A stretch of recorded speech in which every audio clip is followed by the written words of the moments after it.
and agreements. And obviously, you then start by saying we are situated in the SADC region. True. So let's invite the SADC, our SADC neighbors, our partners. We then said we operate within the African continent. And who are those within the African continent that we can invite? African Union, obviously. And then you look at who are our friends also within Africa, because we have 54 countries. So basically, you won't invite all 54. True. Then we are part of the multilateral agreements. So who are those? Our BRICS partners, obviously. We are part of the G20s and everything else. And we also have those whom we call the friends of South Africa. Remember, we come from an apartheid era, and we had those countries who stood with us to the point that we saw our freedom. Yes. So definitely they have to be part of the celebration, because they've been cushioning us. They must come and witness what their support has brought through. So that's how the invitations were centered around. Now, the seventh one, what's going to be different in this inauguration as compared to the previous ones? This one is a significant milestone. We are saying we are having a seventh administration, seventh inauguration, whilst we celebrate the 30 years of freedom and democracy. And obviously, we haven't been all out in terms of how far we wanted to celebrate these 30 years of freedom and democracy, because it was somehow overshadowed by elections and everything else. But now we are saying it's time now we look back and say, in the previous inaugurations, the determination was about the elections. So like your electoral has said, this particular party must lead us. This time around, the voters said, nobody's getting the majority. All of us lead us. Yes. So see yourself how you lead us. So we are in a very unique but very exciting moment in our nation, whereby we saw no party winning the majority, but decisive leadership amongst the political parties saying, South Africa will put you first. The people of South Africa will put you first. We want to see a better South Africa for all. We want to see peace and stability in our nation. And therefore, we're going to put aside our party political differences and come together and steer this ship for the benefit of South Africans. So we see a president that is not the president of the ANC per se, but is the president of the government of national unity, meaning which is all encompassing now the other political parties that they've got into agreement with. And that's what is particularly unique. But more so, what is particularly unique is that we have seen in other countries, once the political party that is in power seems to lose power, war breaks. Yes. But in this case, there's no war, there's peace, there's jubilee. We are excited, there's stability. If you have even seen how the markets are performing, much better. We have proven that as South African, we are peaceable people. As South African, we are progressive. As South African, we are moving forward. As South Africans, we're very looking forward to ensure that ours is a prosperous country. Thank you very, very much. Yes, indeed, South Africa has shown over and over again what a resilient nation we are, because against all odds, we are able to come together when it matters the most and make sure that this country moves forward. And you've already mentioned that there's a whole lot of people who got the invite, and now we want to move to our roving reporters to be able to see and hear and witness the atmosphere that South Africans are feeling, and also our other guests. As you said, it's a jubilant moment. We are all excited, so we want to find out about the excitement also out in the field. Over to you, Tali and Letitia. Thank you so much, Dij.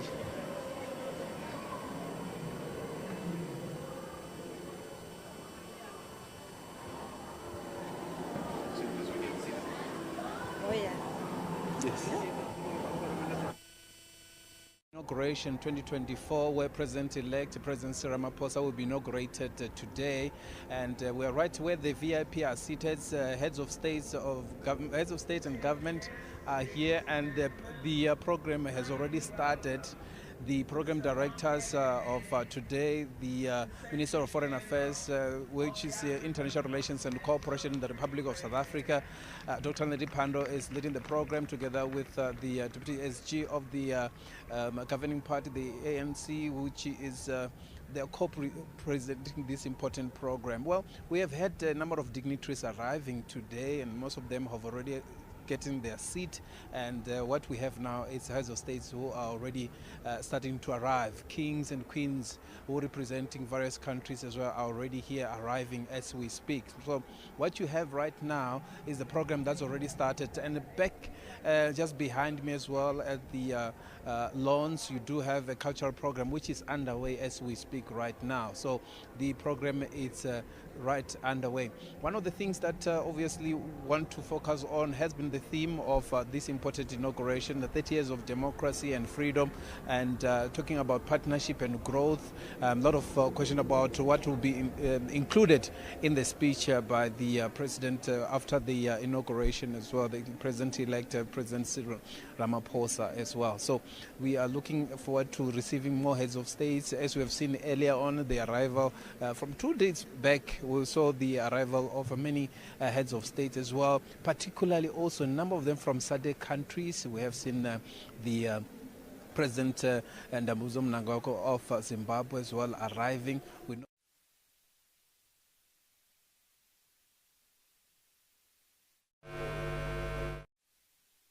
countries who are in other part of the continent. We're talking about in Asia and also in the Middle East as well. Other countries have decided to send the head of governments and also their prime ministers representing their president as well. So a number of dignitaries have already arrived, and the program will be starting in earnest. Let me take this opportunity as well to just confirm, earlier on we saw the arrival of a number of kings as well. We saw King Misizulu KwaZulu-Natal arriving earlier on, and talking about just the significance of this day, looking at some of these issues that are coming to some of the dignitaries that are here. Let me hand you back to studio right now, Sean Mrauzi and Kubo Dlov.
What are your thoughts in regards to, how do you think or see this playing out? They've already had discussions. Parties have already put their hands up to say that they're going to put the people first. And politics ahead of what is best for the country. And then also, there's been some battering going on in terms of policies to take forward and so on. But really what I would like to see is a continuation of this brilliance in terms of economic policies that are garnered towards making sure that South Africa becomes a prosperous nation. No, true. I mean, when you reflect on 30 years and you start to look at maturity, and you start looking at democracies in other places like Europe, which are some of the older democracies that you have, you start to realize that as the democracy matures, also the voters start to vote differently. You will start maybe with a liberation movement, but as you come, you start changing your vote to your needs and what speaks to you at the time. So you start to adjust. We start to see a system where no party gets an outright majority, which means the community, the citizens and the voters are saying, you guys must sit and govern together. Yes. So first of all, it's a mandate from South Africans to say, guys, we want you to sit together, figure out a way and govern. And it's exciting because Now we've moved on from a point where this political party or that one will say, we're going to do like this because this is what our conference decided. Now we are saying we need to take the view of each and every South African into perspective, and then it will be a difficult one for the president-elect, once elected president, to then form a cabinet. Because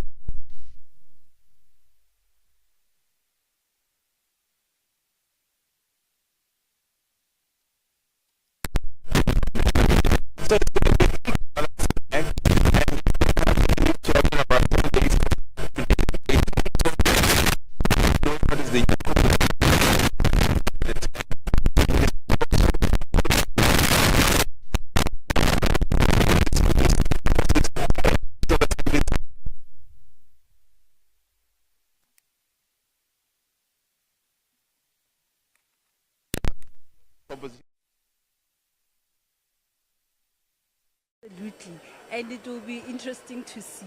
But you know what it makes me think of? It makes me think of and also realize that there is no perfect person. So there is no perfect one political party that got the outright majority. yes, It means that South Africans are starting to recognize that, you know what, I like this about you, I like this about you, I like this about you. So now come together and make something work that will, resemble this almost perfect partner Yes. that you want. So, you know, the different pieces to make the one. Yes, the different pieces to make the one. And, also, DG mentioned that a lot of heads of state have been invited. I wonder what is their take on this new historic moment for South Africa. I mean, yes, it is the second time around that we've got a government of national unity, but we've got, the presidents and from our SADC neighbors and also presidents from other African countries. I wonder what it is that they make of this. Do you know who all is here?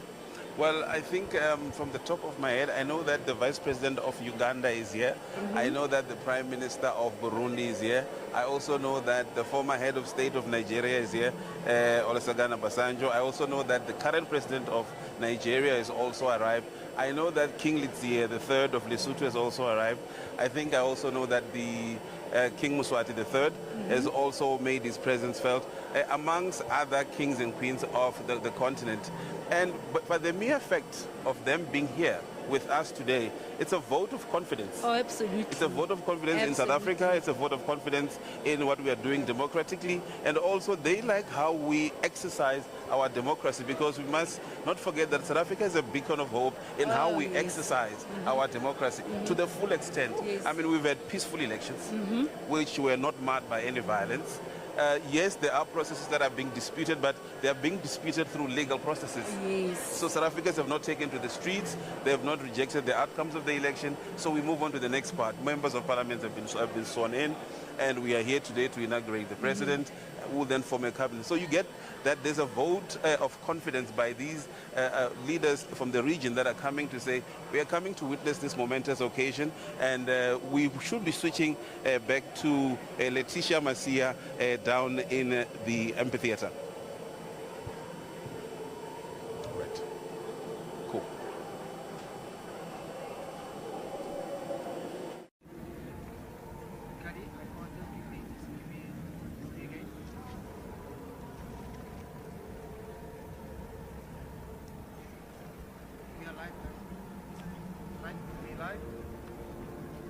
Thank you. Taking over from studio, I would like to take you through over the cultural event that is currently happening at the Lawns, where we've got a cultural event where there are various artists that are present, Lebusi Khobela, Java, and so many other artists that are there. And also we will be looking at our military that will be doing the military parade, and also the 23 gun salute that they will be doing. And here at the Union Building on my right, we can see dignitaries that are here, and also on my left we are having our ministers and also cabinet and a lot. It's so lively. I wish to take you guys to confidence about today's celebration, and we are not leaving anyone behind. We're just having a nice, relaxed feeling, and South Africans are enjoying themselves. They are feeling part of being this 7th administration presidential inauguration of 2023,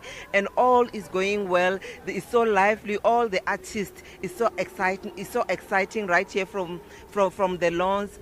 It's so lively, and everyone is arriving, and we're still waiting for our president to come through, and also other dignitaries. They are still arriving as well, and we're having lots of activities lined up. And I would like to also find out from my colleague, what are your thoughts on today's proceedings?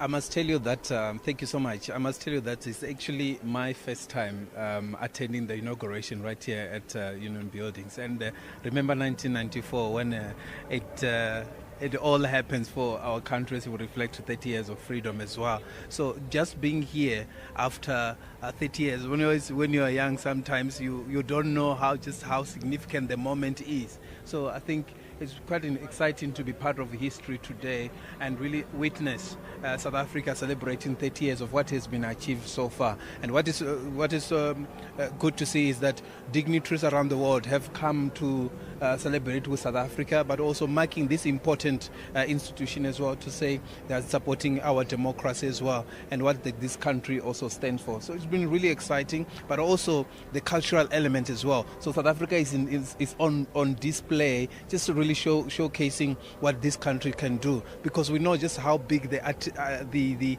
creative industry is in this country. So it's been quite exciting to see that we have people that even in 1994 were at this amphitheater, and they're coming back 30 years back and celebrating our achievements as well, and looking forward to some of the issues and how the president in his speech probably looking at how we're going to accelerate programs and service delivery, all these issues. So we're just really excited, and just how the world has descended to Pretoria today. Okay, thank you so much. And now we'll be just handing over to our studio for them to take over from us. Thank you. Your Majesties, Excellencies, distinguished guests. Yeah, and Tali. Yes. Now we are going to, a lot of things are going to be happening here. There'll Yes. be there'll be some ceremonial processes or Yes. proceedings, Yes. including the 21 gun salute, including a fly past, including some military parade, and all of that actually has a significance. And you know that there's also a significant meaning behind the Chief Justice being the one to make the president elect to take the oath.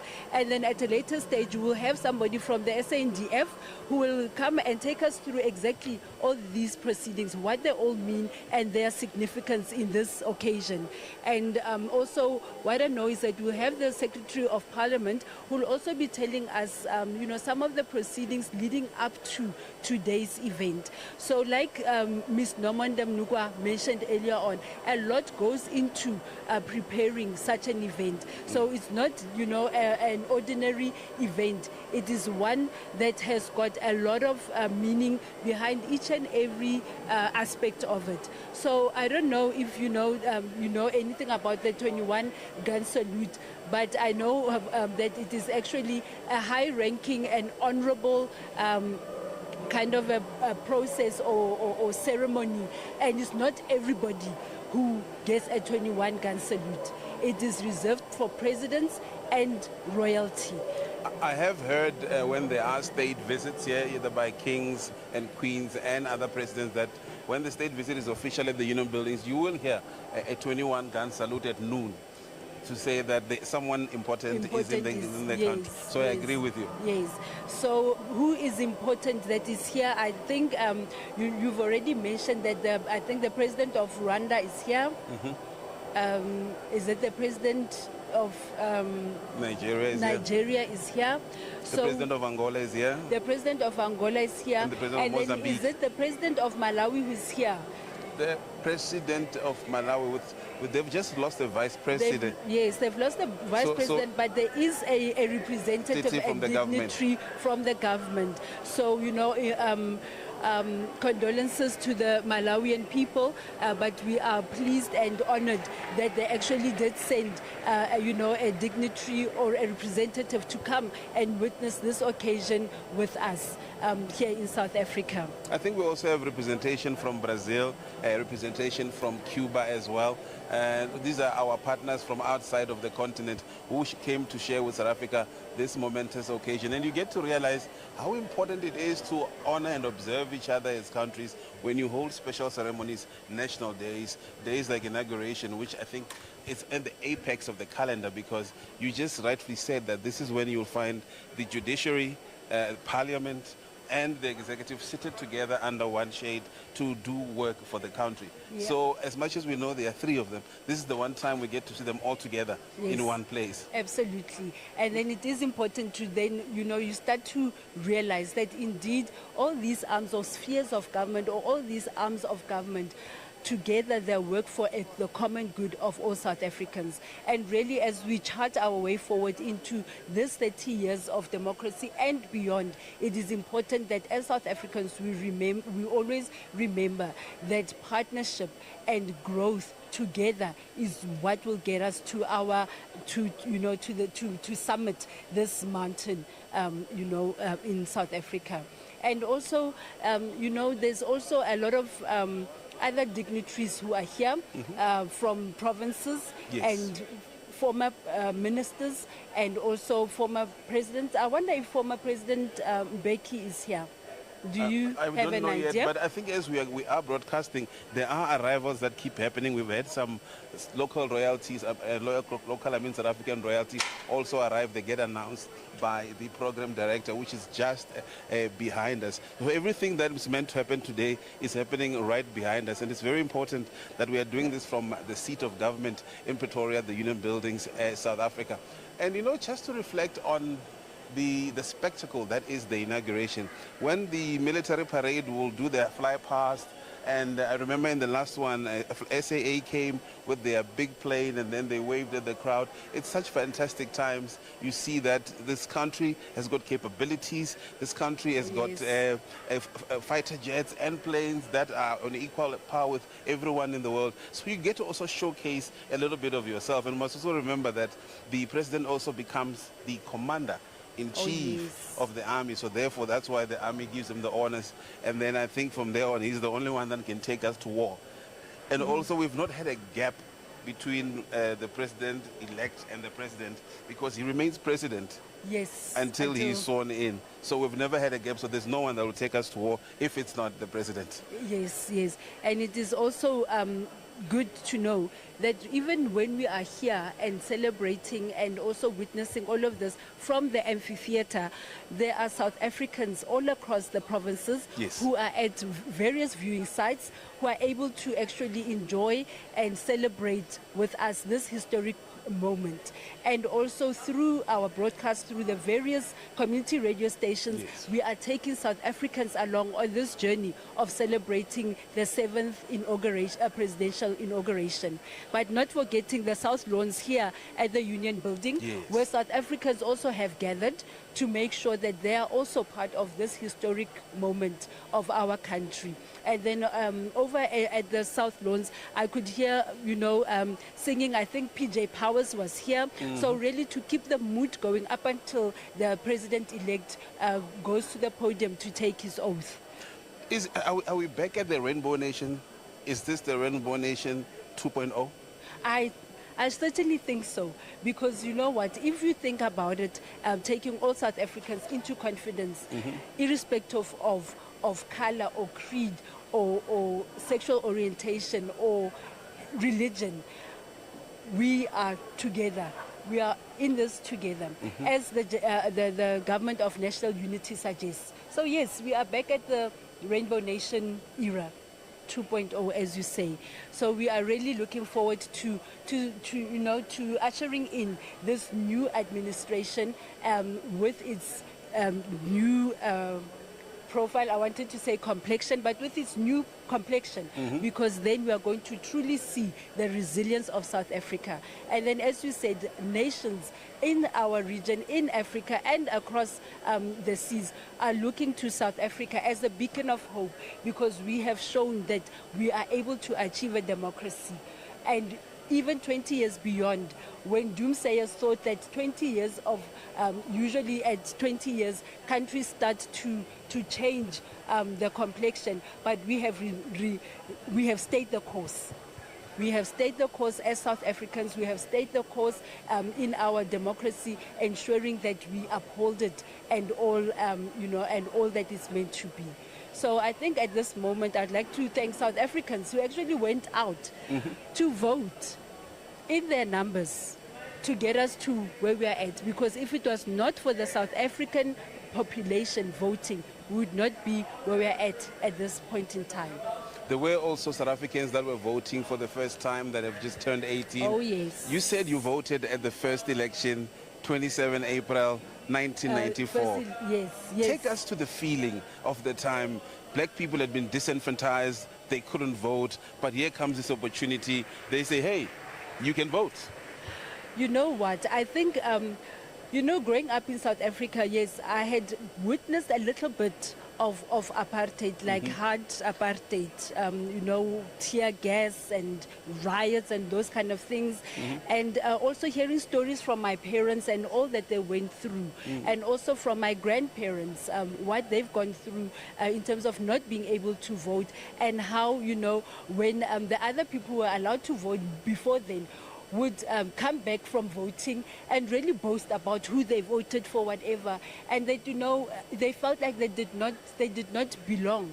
And for the first time in 1994, they felt like they also belonged. They had a say in their own country. They had a say in what needs to happen. So really, I did not take it for granted, because I understood that to have gotten us to where we were at in 1994 was through hardship, tears, and blood and sweat. So I really did not take it for granted. I was at the university. It was Rhodes University. So I was in the former Eastern Cape. Grahamstown, Yes, now Makanda. Makanda.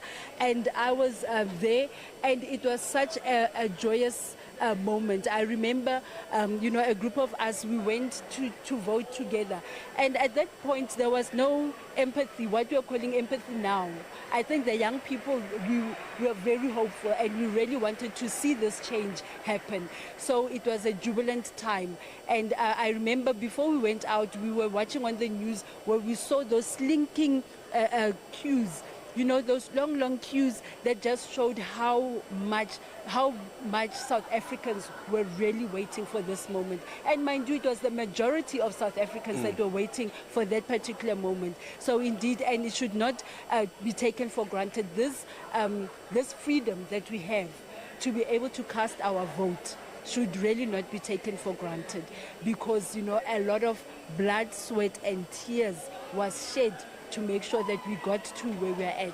And also, these grounds here at the Union Buildings, it was reserved for certain people. Yes. You and I, Sean, would not have been, we would have been stopped there down, at the lawns. At the lawns. So it is it's an absolute privilege to be able to be standing here 30 years into our democracy and be able to share this live broadcast with South Africans, you and I, standing here at the amphitheater at the Union Building. I remember it was 93 when we knew that the dawn of democracy is coming, is on the way. Me being from a former homeland of Venda, my father worked in the police force. So he had a different uniform, a brown khaki uniform at the time. They had some military green police vehicles. And then we had to transition from that to the new South Africa, where you started seeing physical changes, wherein the police stations changed, the police uniform changed. They merged our defense force of the Venda Defense Force with the National Defense Force of South Africa. You could physically see that we are now becoming part of a bigger thing, oh, yes. instead of just being a small enclave in the corner of the Northern Transvaal, and then we went through this transitional national councils wherein we're still figuring out as a country how to govern, what are municipalities, how do we implement such things, provinces as well, because we come to 94 having 9 provinces, where in prior we had 4 provinces, which was the whole Cape, the Free State, I think the Transvaal and KwaZulu-Natal. Yes. So now we have reconfigured the country to 9 different provinces, and you are sitting there, so I've become part of a whole. Luckily we use the same money, so the money did not change for us, so we were fine. But as a homeland, you know, we had to have a passport from the Republic of Venda. Yes. We had an ID from the Republic of Venda. To come this side, we needed to have 2 of those documents. Well, this is after the Dompas era, but you needed to cross a border from the Republic of Venda into South Africa and then use a passport and get stamped. Imagine. This was what we went through. So that having to fall off and having to understand. And let's take a look at some of the arrivals as former heads of state and prime ministers are starting to arrive at the Union buildings. Oh yes, it's about that time. So let's head over to our field reporters.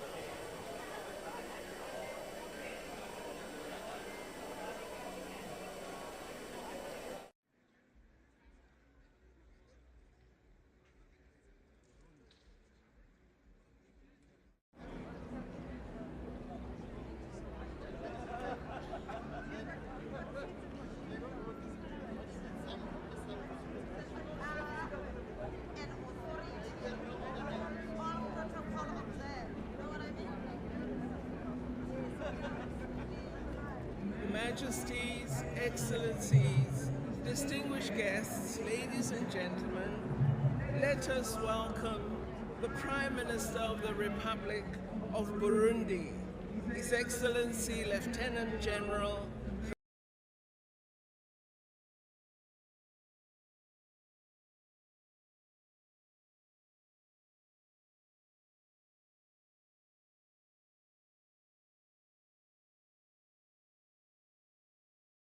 Vase Dirakobuka.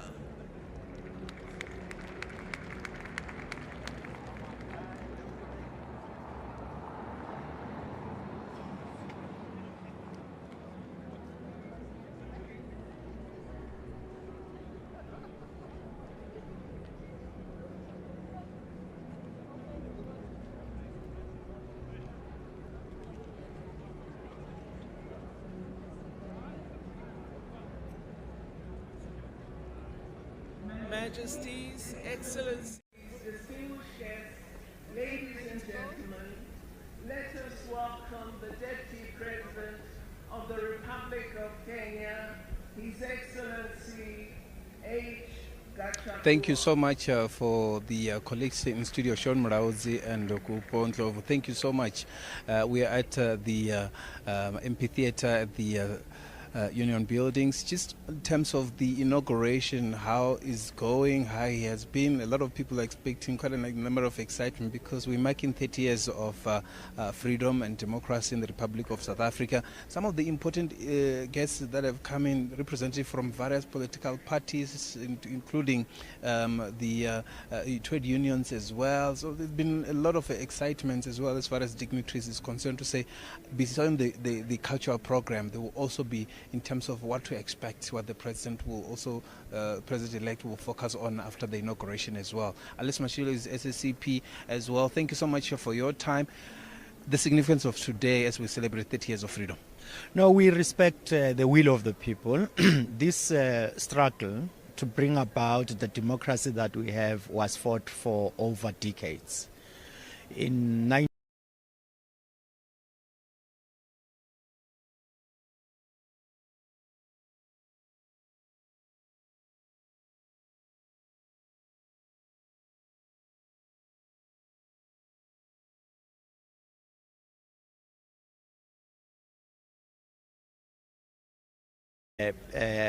our first democratic election since 1994, if I may say so, we were unable to achieve 50% plus one required to form an outright majority government. Now, we met within our alliance that there was a permutation within the election outcomes for the ANC to establish a minority government with the features of a government of national unity. And the ANC put forward its option for a wider government of national unity. But this is democracy at play. There are contending forces, and the president of the ANC has led the process, leading the ANC to engage with other political parties to secure stability in our country as well as support. By the end of this year, by the end of this month, we will be having a central committee meeting to analyze the situation. But most of all, what is important at this stage is that when we were campaigning, and this effect we know, I mean, many people were saying we want work. Many people on the ground are saying we want work. We want work. We think that that will bring about dignity. That will go a long way in alleviating us from the poverty situation we find ourselves in. Now, if the president can focus on large-scale employment creation as a top government priority, that will be essential. But that will require, among others, an enhanced industrial policy that has a high impact in employment creation and industrialization.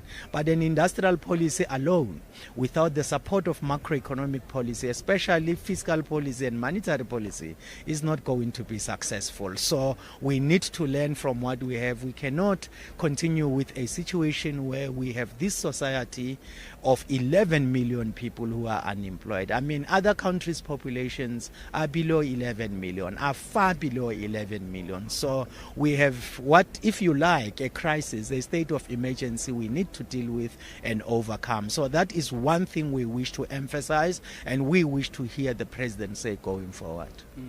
Dr. Mashilo, in terms of the acceleration thereof, it's going to be a mammoth task if the political parties within, the GNU do not see eye to eye in terms of key government policies as well. How do you see them finding each other on the key issues of jobs? Is there, from your analysis, because I mean we have to look at these political parties differently. To say now we're going to the 7th administration, they will need to work together. Let's wrap up in 2 minutes. No, if each political party will be concerned with its narrow interests outside and apart from the interests of the people, there will be problems. As the SACP, we stand opposed to any rightward shift in the government. We are a working class party. Our policies are working class policies and left policies in the interest of the immense majority of the working class, whom we have said many work under conditions of the national minimum wage. Many are unemployed, many live under conditions of poverty. We wish to see that, but nothing is going to happen successfully without a highly mobilized working class. So to rely only on political parties that are in parliament is not going to be helpful. We need thoroughgoing mobilization of the working class, and that's our role as the Communist Party. We will look at that going forward as to how we strengthen it. Dr. Mashilo, let me thank you so much for your time. Thank you so much.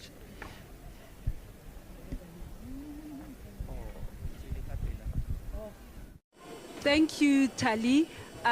We've got now lined up the spokesperson in the presidency, Mr. Vincent Magwenya, who will be taking us through the program of today and also giving some insights into the countries that have joined us this morning for the inauguration. You know, some of the relationships that we share with them, and also, like I said, take us through today's proceedings or program. Thank you very much. You are most welcome here, Mr.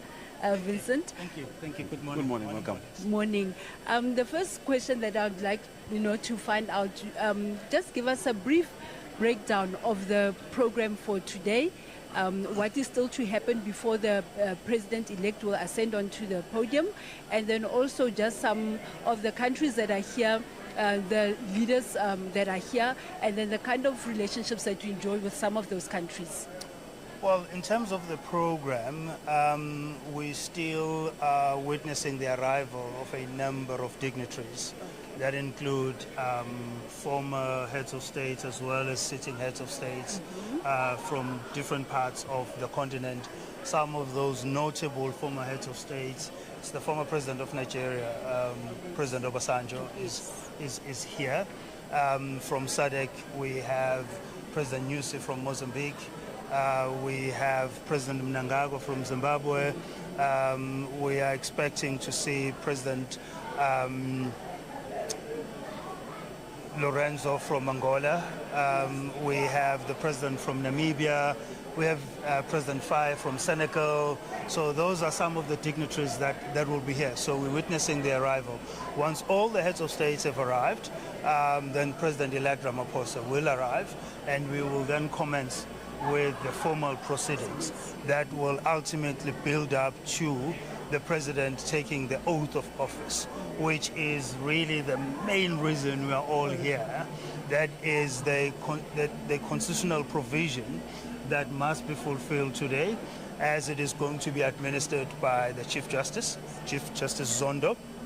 Thereafter, the president will then honor the military guard and the salute, where we will have the 21-gun salute and other sort of military elements of the occasion, including fly past, etc.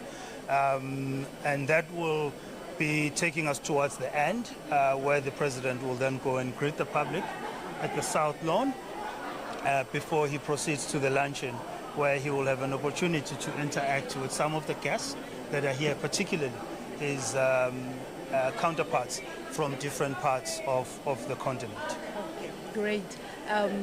Me particularly, I cannot wait for the military Yes, part of indeed, the occasion, because it always, makes one beam with so much pride when you see it. And then also, indeed, I cannot wait to have the president-elect go up on that stage and take on his oath as he's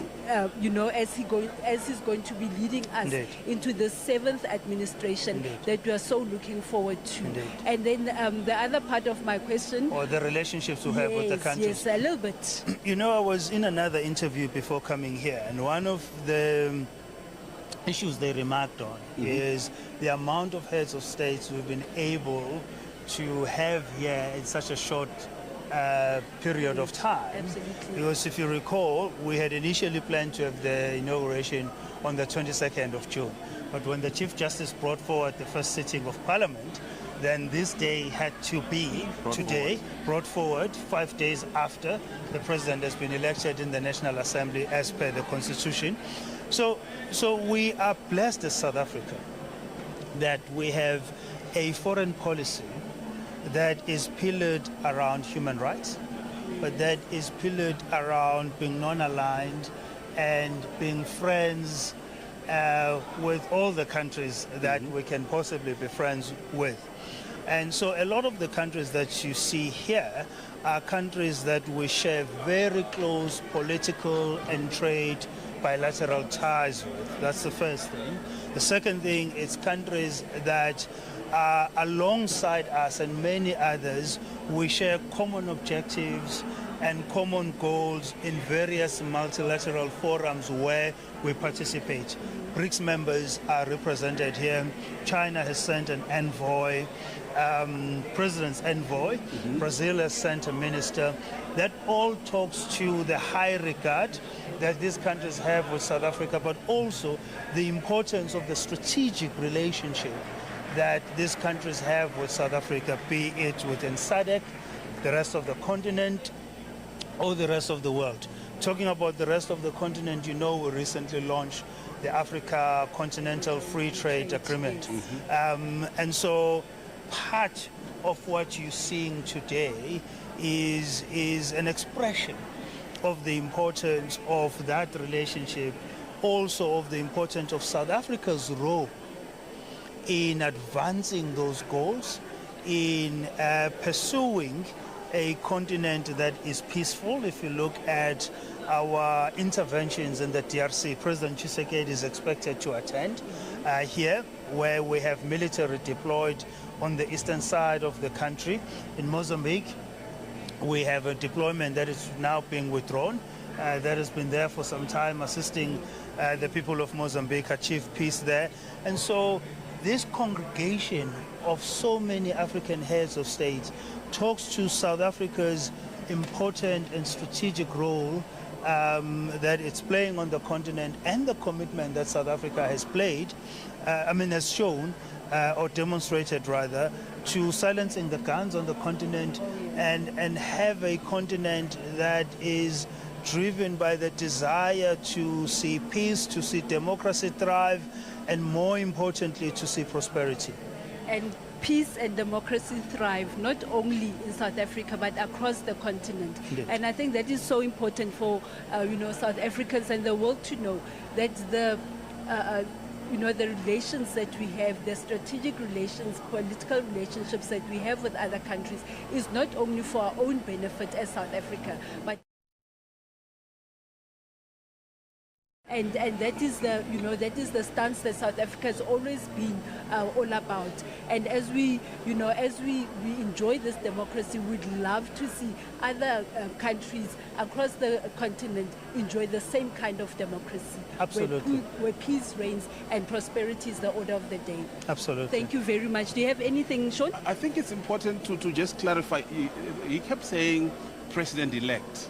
So now we ordinary South Africans are asking, when did the president stop being a president? When do we have a president-elect? Do we have leadership currently in the country before the inauguration? That's one. And two, when does the 6th administration end and when does the 7th begin? Okay. So the moment President Ramaphosa was re-elected Yes. in the National Assembly, he became president-elect. Right. Because that then kicked off a process where he will be sworn in today Yes. to president. Yes. Right? But luckily for us, our constitution does not leave a vacuum Yes. in the course of the transition. And so the ministers, for example, their term will end today. Right. Between the time between today, when the minister's term ends, and the time the president appoints the new cabinet, the president will have access and work closely with the director generals. All right. Because we still have director generals who are accounting officers in their respective departments. And so we never have a vacuum. So he is president-elect until he's sworn into office. Then he is president. We are using the term president and president-elect interchangeably because in the transition, we still have the same president or the same individual rather as president and as head of state. And let's say, for example, we're going to witness the swearing in of a different person Yes. instead of President Ramaphosa. President Ramaphosa's term will have then ended today. And the moment whoever that will have been, after they've been sworn in, then they will have been the new president. And so we are blessed in a way that our constitution does not leave a vacuum. Secondly, we are blessed in a way that there's continuity in terms of our transition from the 6th administration to the 7th administration. The moment the president is sworn in, that kicks off the start of the 7th administration. Now we hear the new term, GNU, Government of National Unity. 30 years later as a country, we've gone full circle back to the GNU. But now this GNU, is it a GNU or a coalition? And I speak this because does it mean that we no longer have opposition in parliament because everybody has joined the government? What does it mean? Well, the GNU we had in 1994 Yes. was formed at a different time, informed by different contexts. Oh, absolutely. 2024, we have a GNU that has been informed by largely, or that has been created as a result of the outcome of the recent head elections, where no party commanded an outright majority. Yes. Meaning then, in order to form a government, the governing party needed to bring on board partners. We can debate the terminology that is used. All right. But if you look at the current signatories to the GNU, the parties that have committed themselves to the GNU, you have over 60%, Right. over 60% of voters, right? parties of different persuasions, parties of different ideologies have come together to form a government. In a way, you are uniting the nation. In a way. Already. So it is then proper and appropriate to call it a government of national unity, because you are uniting not only parties, but you are uniting even the voters, right? Everybody who had different priorities will now share the same priorities in the interest of the country. We will still have an opposition in parliament because some parties have openly declared that they will not be part of the government of national unity, which in our constitutional democratic context is a good thing. It's welcome. It's welcome that we will still have opposition parties in parliament, because that oversight role by parliament remains quite critical in the sustainability and the evolution of our democracy. So in our constitutional sort of democracy context, it is good that we will still have opposition parties. Equally, what has happened, the country has been saved from another election. A country has been saved from a prolonged period of uncertainty, because now we have a government of national unity which is going to be guided by a common set of principles that are already in principle agreed to. Since '94, we've had an ANC-led government. Now we're talking about the government of national unity with different political parties joining hands. For a granny at home thinking, does this mean that my pension grant will be affected? Does this mean that the SRD will be affected? Does it mean that we no longer get RDP houses now that it's different parties? It's no longer the ANC-led government. No. In terms of policies, you're not going to have a radical change of policies. Remember, the parties have already agreed on a common set of principles, which is going to inform the priorities that this government will work on. So you're not going to have an overnight change to social elements of our policies. What you're going to have, if anything, is an acceleration of some of these critical policy areas. There may be tweaks there and there in terms of how the budget is formulated, etc., with GNU parties or partners having to agree. But overall, this does not mean an overall or wholesale change of policies. No, it's not going to happen like that. One of the policy difficulties that we've had between the African National Congress and the DA was the NHI bill. It's recently been signed, has not had a chance to be implemented in its various phases. Now we are into the new administration. What do you think happens to the NHI with these different partners that have different views on the very same policy? So you know that we have parties that have decided to challenge the bill in court. Yes. So those processes will run their course. You also know that the president has committed himself to further collaboration with different sectors of society in ensuring that the implementation of the NHI delivers to what that bill is meant to deliver and to the expectations of the country. So there's still going to be engagements on the implementation side of the bill. And those engagements may mean different things, where maybe some aspects of the bill are revisited, some aspects of the bill will remain the same, but nonetheless, the NHI will remain with us, albeit maybe with some tweaks, depending on what comes out of the various collaborative processes around the implementation. Thank you very, very much. Thank you very Thank you very much, Mr. Mangwenya. We are a better South Africa now that we have interviewed you, because you actually unpacked a whole lot of things for very many South Africans. Thank you for your time. Cheers. That was Vincent.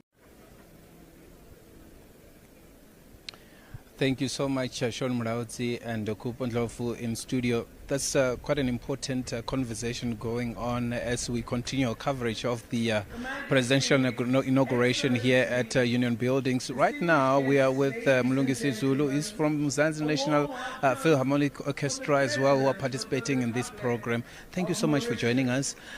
Talk to us about the orchestra and your participation in the inauguration this year. Oh, hello. I'm Mlungisi Zulu. I play for the Mzansi National Philharmonic Orchestra, which was formed, I think, 2 years ago. I'm playing violin with the orchestra. I think the orchestra was started with a tour, a national tour 2 years ago, where it was in Johannesburg, Cape Town, and Durban. Yes. And your participation in the inauguration this year? I'm playing with the orchestra. We're going to be playing for the president after his speeches. Yeah. Your history with violin, how did it happen? I started, I think I was in high school. I was about 15, 16 when I started, picked up the violin, and I went self-taught until I got a teacher after high school years. Yeah. Your first time attending the inauguration? Yes, it's my first time attending the inauguration this year, and first time being up here in the Union Buildings. Yes, I've always been like down there by the parks, so it's the first time that I'm actually on the actual building. Yes. Yeah. No, thank you so much. What are you looking for the most throughout the day?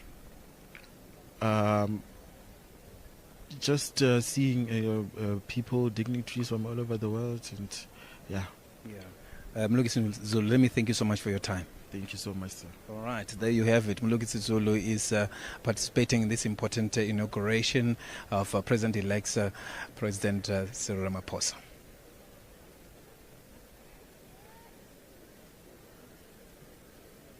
Majesties, Excellencies,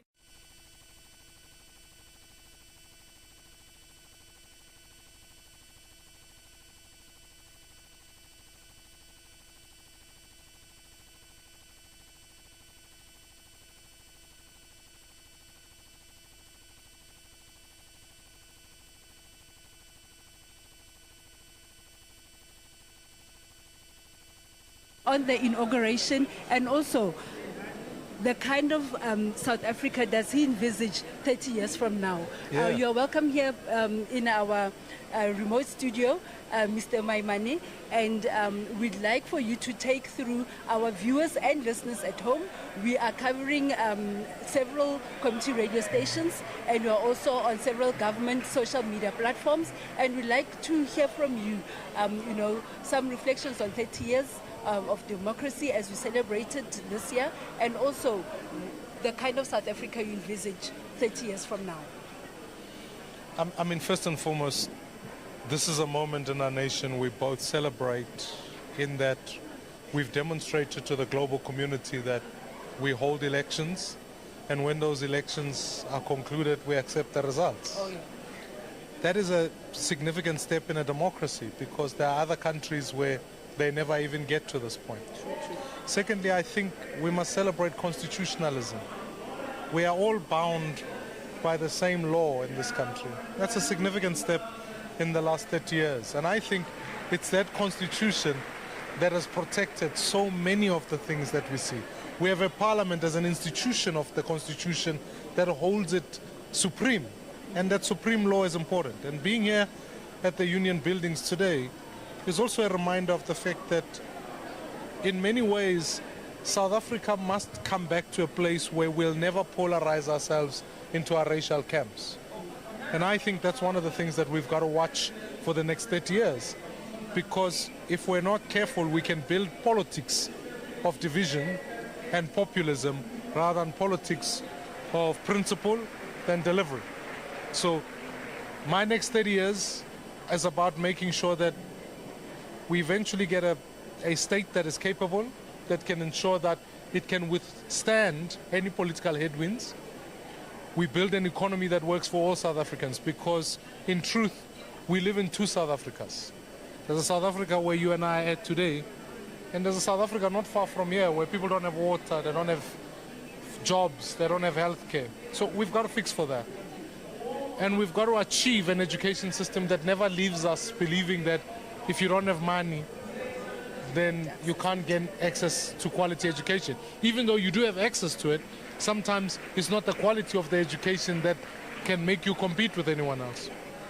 And then lastly, because we are 30 years on, it's like a house. After 30 years, it has maintenance issues. So we've got infrastructure backlogs. We've got road infrastructure, ports, digital infrastructure that we need to build, and logistics in the country so that the next 30 years are safer for yours and my children, right? And the children of so many South Africans, yeah? Yeah. Thank you very much, Mr. Maimane. You know what? Your words ring true. That 30 years on, there's some maintenance that needs to happen because we cannot be living in the same house 30 years on and not need to fix or paint the house inside or whatever. So it's really also this 30 years of democracy, as we celebrated, is a time for reflection. Not only looking at our achievements, but looking at some of the challenges as you've highlighted and say, how are we going to fix this going into 30 years, looking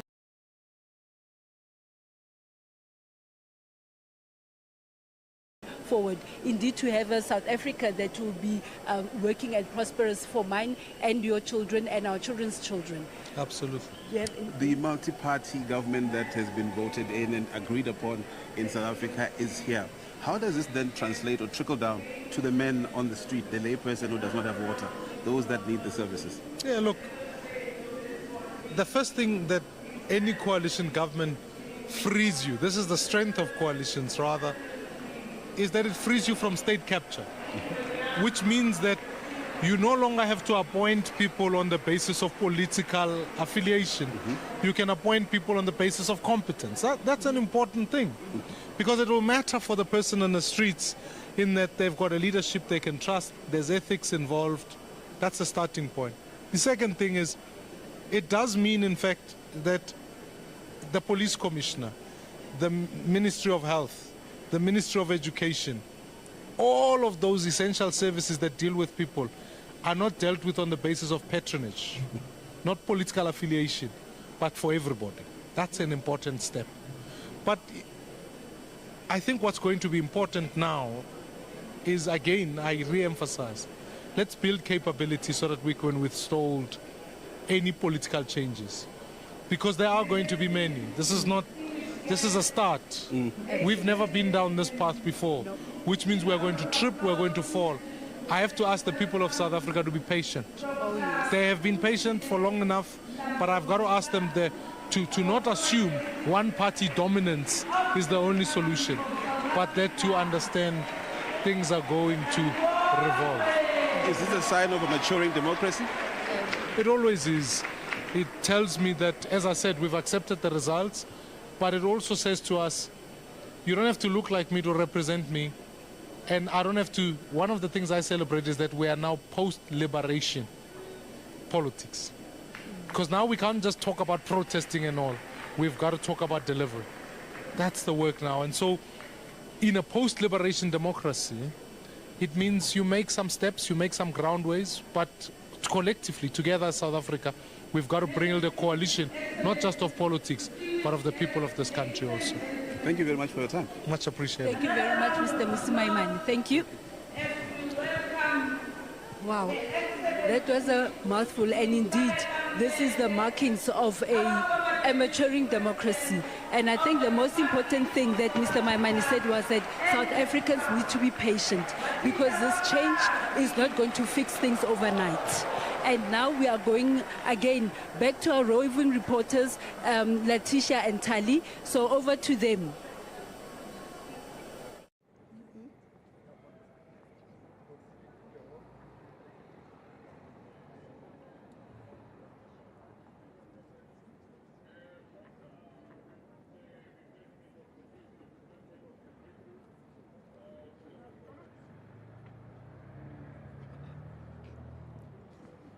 Distinguished guests, Excellencies, ladies and gentlemen, another round of applause as we welcome His Excellency David Tabed Mabuza, our former Deputy President of the Republic of South Africa.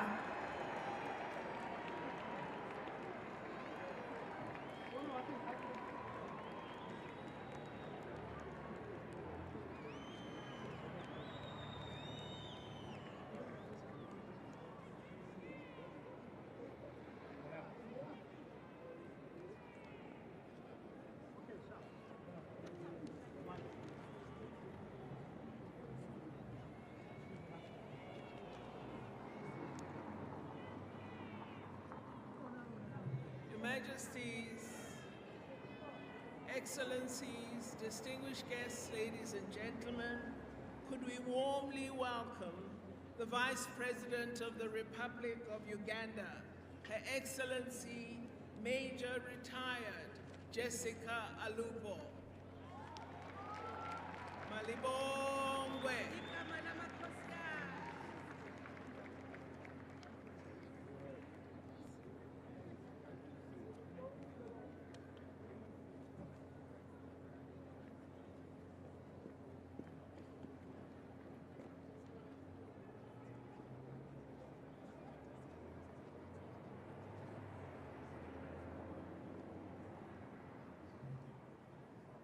Excellencies, Majesties, distinguished guests, ladies and gentlemen, another round of applause as we welcome His Excellency Thabo Mvunyelwa Mbeki, our former President of the Republic of South Africa, and her spouse, Sizanele Mbeki.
Excellencies, Majesties, distinguished guests, ladies and gentlemen, another round of applause as we welcome His Excellency Mr. Kgalema Motlanthe, former President of the Republic of South Africa, and his spouse.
Excellencies, Majesties, distinguished guests, ladies and gentlemen, please welcome Deputy President Paul Sipokosho Mashatile and his spouse.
Will soon begin. We request you most humbly to ensure that your cell phones are switched off or are put on silent. We would like you to follow the ceremony and not disrupt the proceedings. We shall soon acknowledge, with your support, the arrival of the Honorable Chief Justice. So please join me in welcoming the Chief Justice of the Republic of South Africa, the Honorable Justice Raymond Zondo and Mrs. Zondo. Warm welcome, please.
and the South African Police Services, led by General Fani Masemula, will now take their designated positions while we await the arrival of the President-elect and his spouse.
Thank you very much. We are back here at the studio. We are about to receive a guest from the SANDF, a Lieutenant Colonel, and he's going to explain to us the ceremonial proceedings that you are observing behind me just before the President-elect takes on the podium. If the Lieutenant Colonel can please come over so that we can be able to, so that he can be able to take us through the ceremonial proceedings. We'll be welcoming him shortly from the South African National Defence Force. Indeed, we have almost reached that time. As you can look behind us, the Chief Justice has ascended to the stage. The special guests are on the stage. We're waiting for the President-elect to also ascend to the stage. This is now the business end of today, of this inauguration. Yes, and I think, you know, when we have the ceremonial proceedings, immediately after, then the President-elect is going to take his oath of office, and then from there we'll be moving into singing our national anthem. So if our guests can please come through.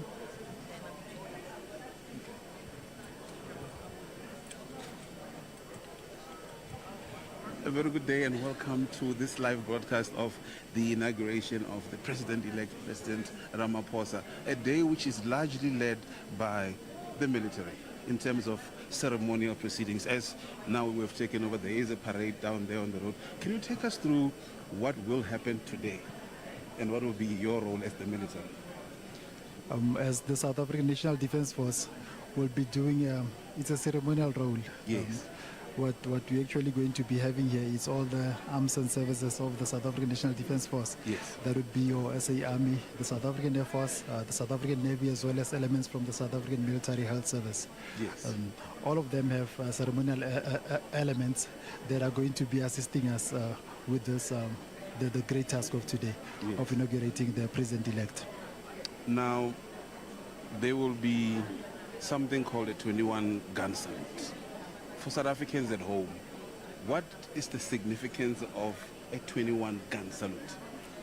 A 21-gun salute is an honor that we accord the head of state, the President and Commander-in-Chief of the South African National Defence Force. We also carry the 21-gun salute for visiting heads of government and states and countries who will be coming to pay homage to our Commander-in-Chief.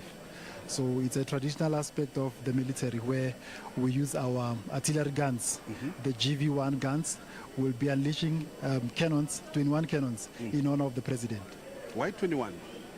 21 is significant. When he's the head of state, we do the 21 gun salute. There are instances where our Commander-in-Chief has tasked the Chief of the South African National Defence Force or the Chief of the Army for that purpose. And the Chief of the Army will be having guests from other armed services, armed forces of other countries. When those come, we do the 17 gun salute. But in this case, because it's heads of government and head of states, we're doing the 21 gun salute. That's the significance. That's the difference between the 17 gun salute and the 21 gun salute. Besides, you know, the precision of the military parade, I mean, it's like it's so in sync. But my other favorite part is, you know, the fly past.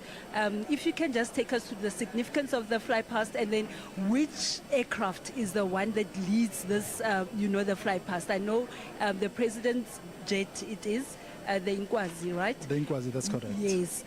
You know, if you can just take us through that, and then also, you know, which one leads, and then what is the significance of that fly past that we'll be observing today as well.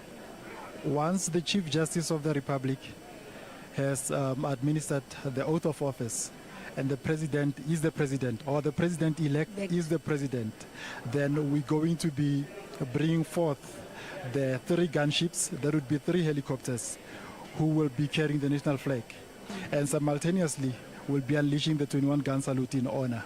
So the air assets that will be on show today will be the helicopters and the fixed wings. The fixed wings, we're speaking about the Gripens, we're speaking about the it's the Gripens, let me say again, it's the Gripens, and we also have the Hawk. Oh, yes. The Bay Hawk, the 120 Mach, the Hawk. So those are the air assets that will be flying here, as well as the Inkwazi, as you mentioned, which will be part of the last flight. All right, I was going to be very disappointed if Inkwazi was not there. You know, what other ceremonial or